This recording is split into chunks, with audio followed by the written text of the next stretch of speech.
ODI ক্রিকেটে match জিততে শুধু ব্যাটসম্যানই যথেষ্ট নয়। যখন একজন খেলোয়াড় ব্যাটে ছক্কা মারে আর পরের ওভারেই বল হাতে উইকেট তুলে নেয়, তখনই ম্যাচ ঘুরে যায়।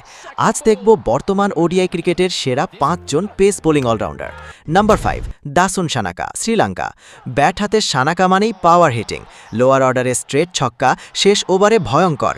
বোলিংয়ে মিডিয়াম পেস, কাটার আর স্লো বল, গতি কম কিন্তু প্ল্যানে মারাত্মক। Number 4, Marcus Stoinis, Australia.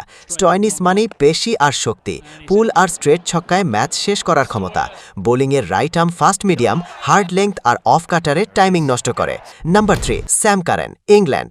ছোট শরীর, বড় সাহস, স্কোপ আর দ্রুত রান নিয়ে ম্যাচের গতি বদলায়। বোলিংয়ের লেফট আর্ম পেস, নতুন বলে সুইং আর ডেথে ইয়র্কার, ভয়ঙ্কর কম্বো। নাম্বার 2, আজমাতুল্লাহ ওমরজাই, আফগানিস্তান। নির্ভীক ব্যাটিং, স্ট্রেট শটে দাপট, ক্রিজে টিকলে বোলারদের উপর চাপ।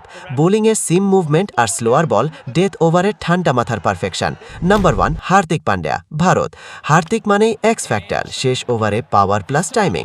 বোলিংয়ে নাকল বল, স্লোয়ার আর শর্ট বল, নতুন বল হোক বা ডেথ ওভারে তিনি ব্যাটসম্যানের আতঙ্ক।